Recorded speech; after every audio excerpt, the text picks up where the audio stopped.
Hi, everybody. I'm hoping that everything's going to be okay with this live stream today. Just before I was getting ready to go live, my internet sort of glitched. So here's hoping. So we are going to be talking about winter waiter and how to make modifications for that, whether you're doing hybrid learning, distance learning, or if you are in the classroom, but you're still trying to observe social distancing, maybe you're not allowed to use shared materials. So last week we started with a few of the winter STEM challenges. Let me take this off. We talked about snow scoop in the lower right hand corner, and we talked about frosted forest in the lower left hand corner. And those videos are the replays. If you wanted to do either of those challenges, they're available on YouTube and also on Facebook. So you can find those. If you have trouble finding them, just let me know. And then this week, we are starting today with one of my favorites, Winter Waiter, which is right there in the center on the bottom. And then tomorrow, we're going to do functional furniture, which actually has connections for Black History Month or Women's History Month. And I'll explain that tomorrow because it might not be initially or immediately obvious as to why. And then Groundhog Graffiti, we'll do that on Wednesday. So if you can't catch any of them, or some of them, just come back and see the replays, check on the YouTube. It's on the winter Christmas or Christmas winter playlist. They'll all be there, or like I said, on Facebook.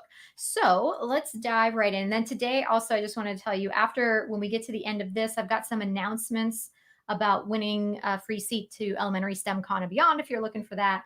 And there was something else that I wanted to announce, but I can't remember what it is, but it's on the deck, so I don't have to remember. So that's good.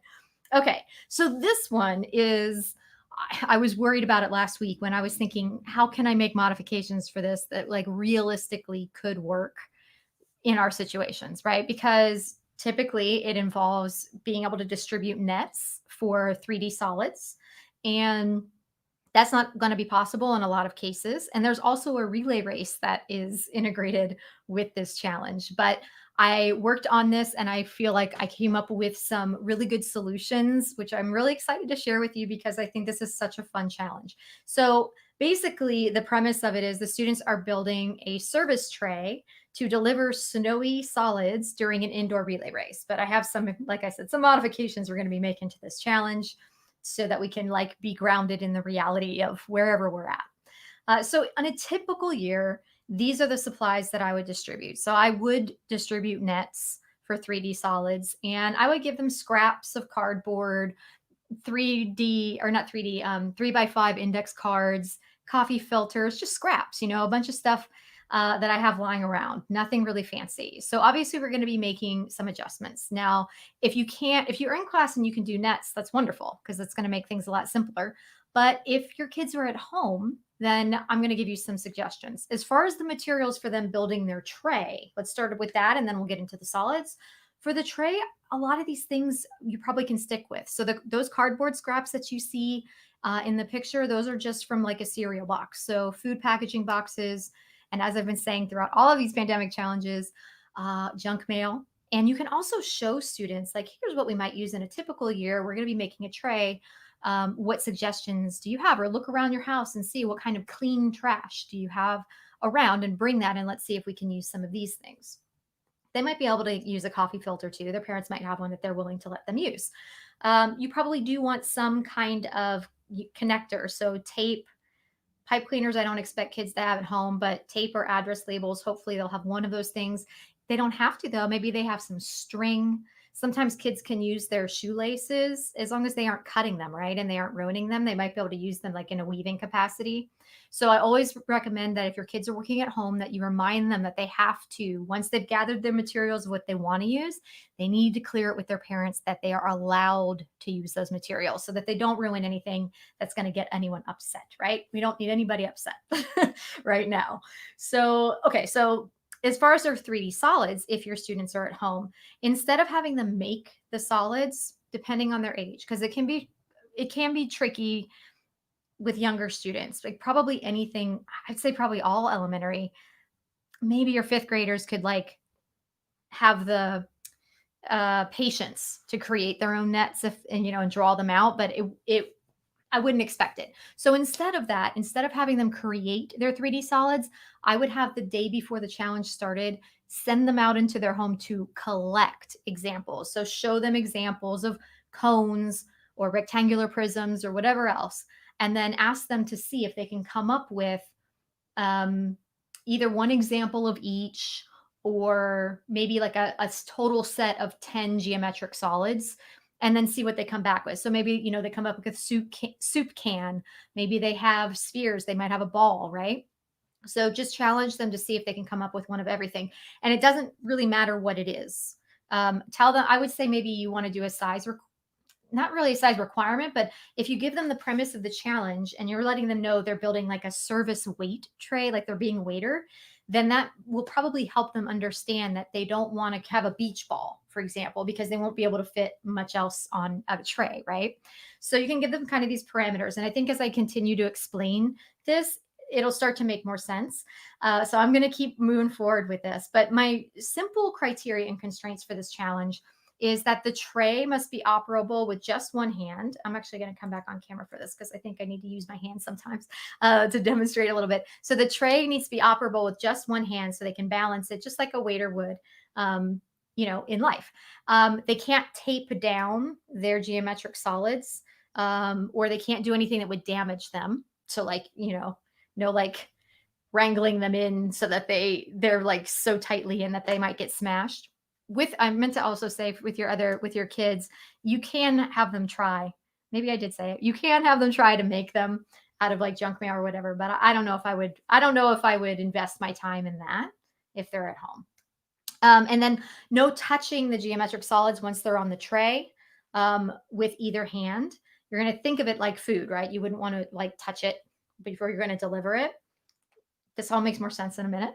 And then if you want to increase the difficulty of the challenge, you can have it so like when the students are we're not going to do a relay race exactly because we can't.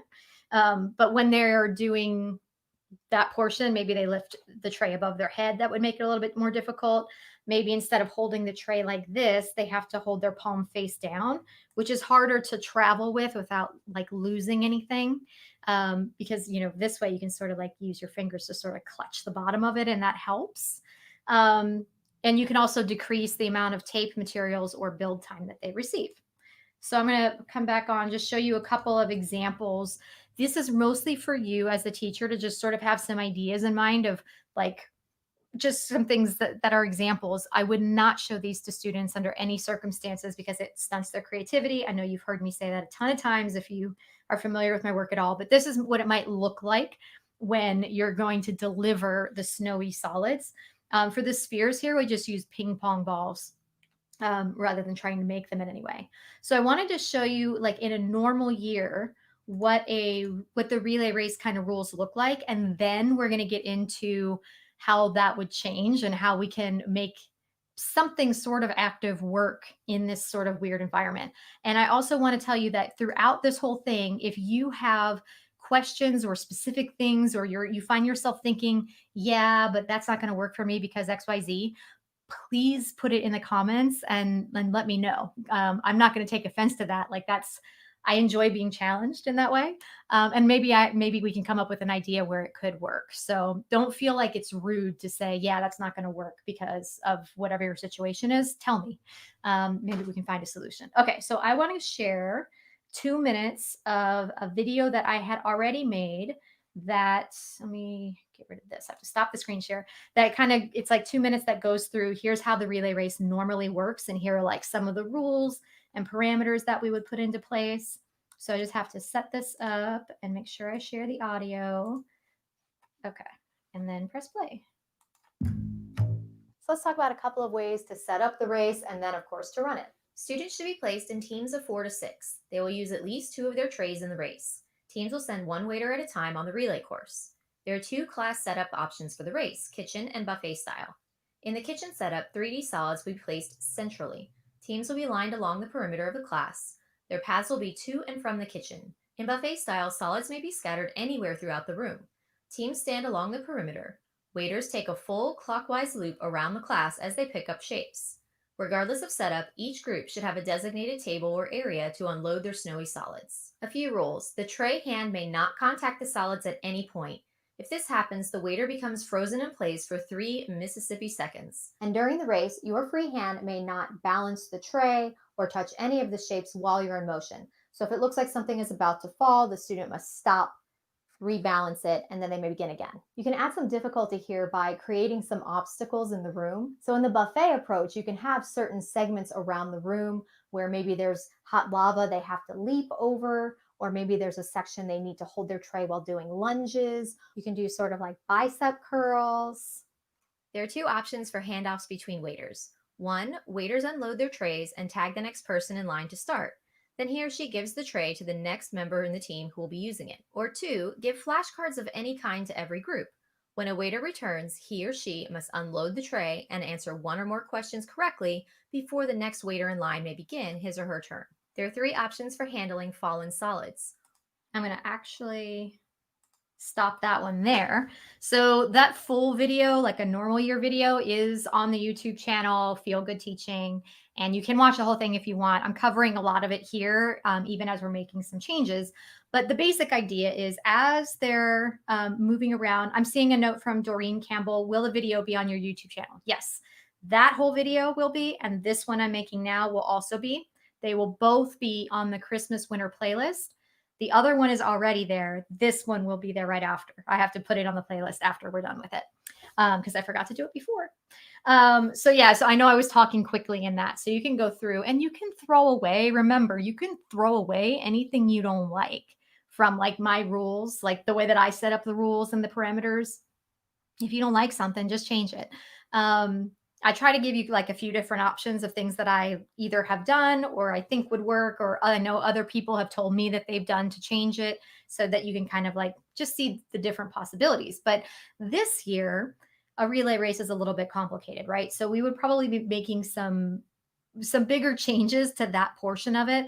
But in general, what we're looking for is for students to get as many of the solids on their tray as they can and then be able to balance it while being in motion in some way.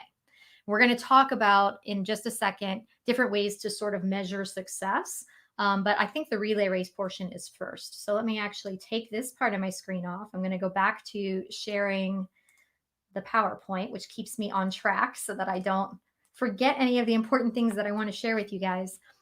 So yeah, relay race alternatives are first. So let's say that you're in person, and I am going to get into the hybrid and distance learning right after this. If you're in person, but you're not, I'm assuming you're not allowed to share materials and you're probably still doing social distancing. So first of all, each student is going to need their own set of 3D solids. And you can decide how much time you want to devote to something like that. So maybe what you're really doing is you're only sharing nets, that have them making one of each kind of solid. Or if your standards are like really all about cubes or rectangular prisms, then just do cubes and rectangular prisms. You don't have to pull in the other shapes. But if your standards include the other shapes, then for sure you're going to want to, right? You could try to conduct this relay race outside or in the gym if you did it where they did like the buffet style, where they're doing like a loop around some bigger area, or an out and back actually is probably even better because then you can make sure they stay equally distant from their other teammates. So I actually think I would do an out and back, and each student has their own tray. So they load up the tray, they go out to a cone at the end, they come back, but not too close to the rest of their team. They still need to stay there 6 feet apart. And instead of handing off their solids like they usually would for the next person, and obviously in this case, maybe I didn't say that. I don't think I did. Usually what I do is I have the students make a tray in pairs, and then I take 2 or 3 of those pairs and form them into a group to run the relay race. In this case, every student's working individually on his or her own tray, but they could still do the race portion in teams. Everybody has their own solids. They do the out and back. When they come back, instead of trading off, the next person isn't allowed to start until the person who just finished gets asked 2 flashcard problems. So here's what I would do. I would say, whatever you're working on, maybe it's a math thing, maybe it's spelling words, who knows, right? You just decide, and each team has maybe a set of 10 flashcards that they can make using index cards. And they have to ask the person who comes back, what's 3 times 5? 15. What's 9 times 4? 36. And then the next person's allowed to go, but they have to get 2 questions right before the next person can go. So that's probably what I would do in that case. And I think I've just said all of those things. Answered your question. Yep. Okay. So let's talk about hybrid or distance learning and how you might change it for that. So I think this works for either. So everybody stands up, whether they're on camera or maybe they're not, maybe they're at home, but they're not on camera. So you just tell them to stand up and load up their tray. And the kids who are in class, they just stand up wherever it is they sit, just stand up for in that place. And then you can do sort of a Simon Says in I would do this in rounds. So for round one, you might give them like 5 moves and keep them kind of simple. So it might be like you saw in the video, like you're going to do bicep curls. You're going to do 5 bicep curls, right? And then you're going to do I don't know, 3 raise the roofs, and then you're going to do 10 lunges or whatever. And then if everything stays on the tray, then they just mark that down for round one. Another thing you can do is actually use this as a way to let people be collaborative, even though they can't be really working together, is to put people in teams to come up with a set of 5 Simon Says challenges that everybody does with their trays. So that might end up being some dance moves, that might end up being some really crazy things. But in each time that they're done with a round, they basically mark off which ones are still on their tray. And if everybody's like stuff is staying on their tray every time, then we just need to up the ante, right? Because I guarantee you, if you start doing like things where they have to be swirly, like moving their arms up and down and like lunging and coming back, but they're pretty much still in place, it'll get more challenging, right? And then in between, like I said, between rounds, students track what's left on their tray. And you can let them either reload their tray before each round, or they just have to start the round. They just keep going until nothing's left on the tray or until you're just like done, right? You've just done too many. This is an example of how one way to sort of like track points. So I've sort of filled out this table of examples where they would like say, okay, with a cone, and how many faces does that have, edges and vertices? And then you can give points just based on the sum of that, of the faces, edges, and vertices.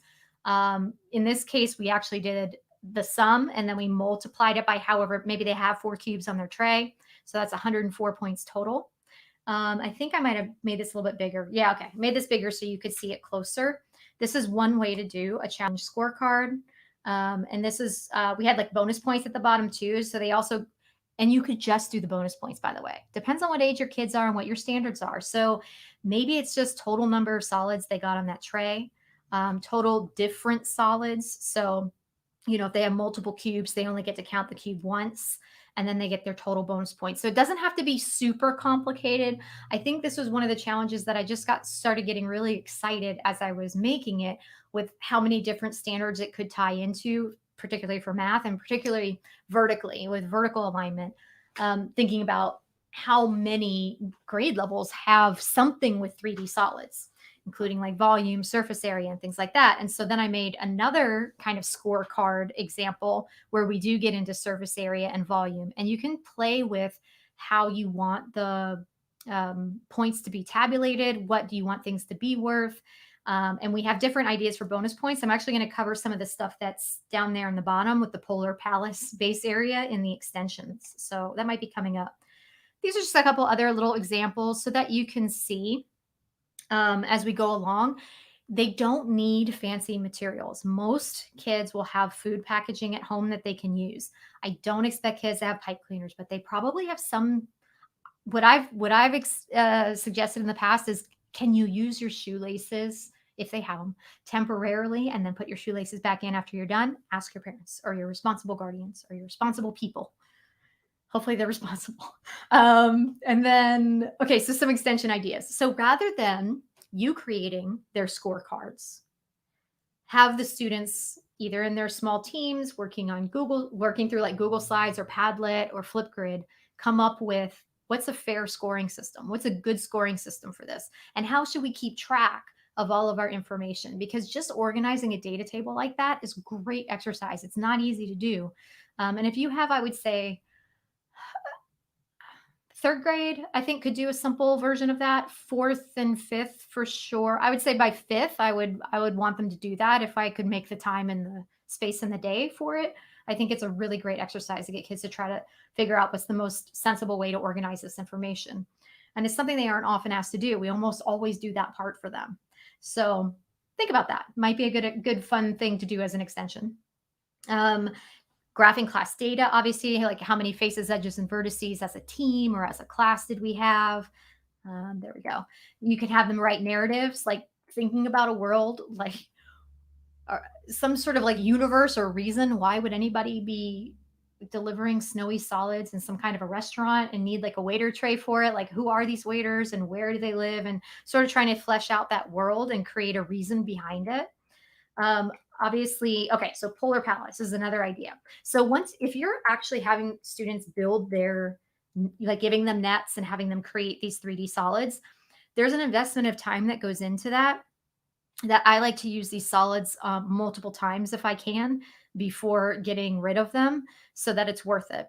One thing I didn't say earlier that I do want to point out is if you are having students take measurements, like for doing surface area or volume of the 3D solids, have them take those measurements before they put the nets together, because sometimes you can see in this picture when they go to put them together, things get sort of bent or wobbly and it becomes much more difficult to take accurate measurements. So I recommend that if you can.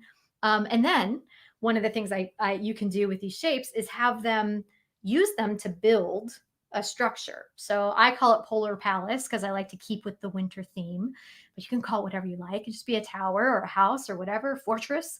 And they can give themselves points based on perimeter, surface area, or volume. You could do this instead of the weight tray if you wanted to, but I like to do both whenever you can. I know we only have so many minutes, so you got to make choices.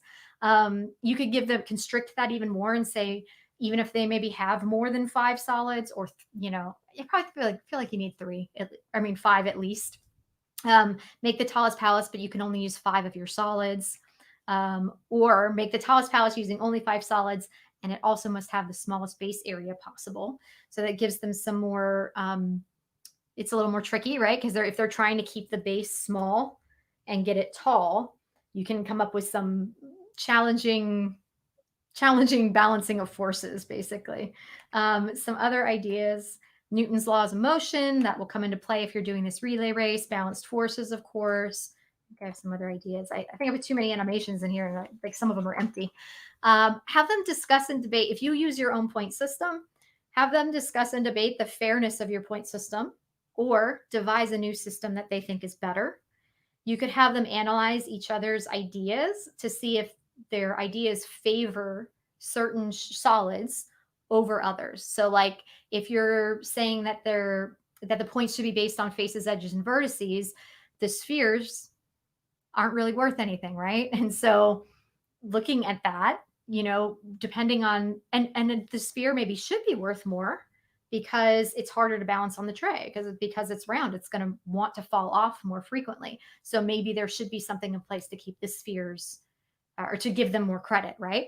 And so these are the kinds of things that maybe they could argue with each other, or maybe say, hey, looking at this definitely favors rectangular prisms or cubes over any other shape. Is that what we want? What could we add, or what could we change about the point system if it's not what we want? And then have them think about how they might modify their designs. If there's a point system that favors one 3D solid over another, does that alter the way the most effective design might look? And then another option is to have them redesign their trays, either for those new rules or just saying like, hey, we're going to do this challenge again, but I'm going to up the ante. You get half the materials you did before. Or we're going to up the ante. You need to make a tray that's half the size or half the area of the first one, and then see if we can still do really well with the point system. Can we get just as many using half the size? Just add to the challenge. As always, if you have your kids do this, and you happen to take pictures, if you're one of those people who posts on social media, please tag me, because I really love seeing what kids are making. I also think the 3D, the relay race thing, when you start doing that, even on Zoom, it can get so silly and so much fun. And I think all of us kind of need that levity right now. And I love having like students come up with ideas. You could have them either do like submit their idea live, do a Simon Says or whatever, or they can demonstrate the move and everybody else can do it. Or you could even have them submit it ahead of time to like give you an idea and like share those ideas. I wanted to also point out, I told you I was going to make a couple announcements at the end. One is if you want to try to get a free seat to Elementary STEMCon and beyond, if you look at the social media handles that are right there on Facebook, it's Elementary STEMCon. On Instagram, it's STEM-con, and Twitter, it's STEM-con. Every Sunday, there's going to be a contest or yeah, some kind of like contest to win a free seat. And even if you already registered, you can still enter to win. And then if you do win, we just refund you whatever your 2021 registration cost was. So every Sunday there's going and start this started yesterday, going to be a new contest and we'll do winners on Saturday. And if you're already in STEMCon, we released our first bonus resource today, and it's from Teachers Are Terrific. And it is Carol Davis, and she is terrific. And so I wanted to remind you to look. If you didn't get the notification earlier, go and log in.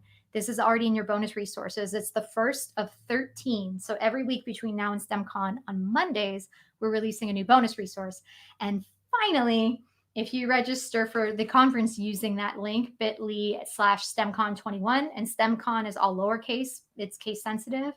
That's my personal link. And if you use that link, you get a free copy of my Snow Scoop paperless version of that STEM challenge, which is one of the ones I did. It's the first one of last week that I did a pandemic makeover of. And even if you end up winning in one of our contests, you still get to keep Snow Scoop. You don't have to give that back. So I'm going to check out my comments and see if I missed any questions or anything. I don't think I did. Nope, I'm good. Thank you. I can't, my brain is not, I'm not sure. I'm going to say your name wrong. Juween. I'm sorry if I said your name wrong, but thank you so much for saying, thank you for creating Creative Channel. I'm going to pull your name up. I'll pull it up right there. I'm so sorry if I said your name wrong. I'm sure I probably did. And yeah, anyway, thank you. I appreciate that. I thank you guys for joining me today. And tomorrow is functional furniture. Wednesday is going to be groundhog graffiti, which I'm also super excited. I just love STEM challenges, guys. And I think that with just a few tweaks, we can make this work, even if your kids are at home and you're worried about what materials they might have available. Almost everything that I do can really be pared down to cardboard scraps, junk mail, maybe some address labels if they don't have tape. It's helpful, of course, if they have a ruler. But even in this case, they didn't really, we don't have to do the measurements in order to give them credit. We can do it based on faces, edges, and vertices. We can also do it just based on the number of shapes or 3D solids that they get on the tray. There's always ways around it, and it might not be perfect. It might not be exactly what we want it to be, but I still think it can be super valuable and so much fun. I remember the last thing I wanted to tell you, there was another announcement. I forgot to click through. I'm doing a live session with Vivify STEM on Wednesday in their Facebook group, which is called the STEM Space. So you can just look that up if you're interested. And we're going to be meeting, I'll tell you what the topic is in a second. We're meeting at 8 a.m. Pacific, 10 a.m. Central, 11 a.m. Eastern. And we will have the replay available in their group, the STEM Space. And the reason that we're doing that is there was a post today. They shared one of my blog posts that's called Science Crafts Do Not Equal STEM Challenges.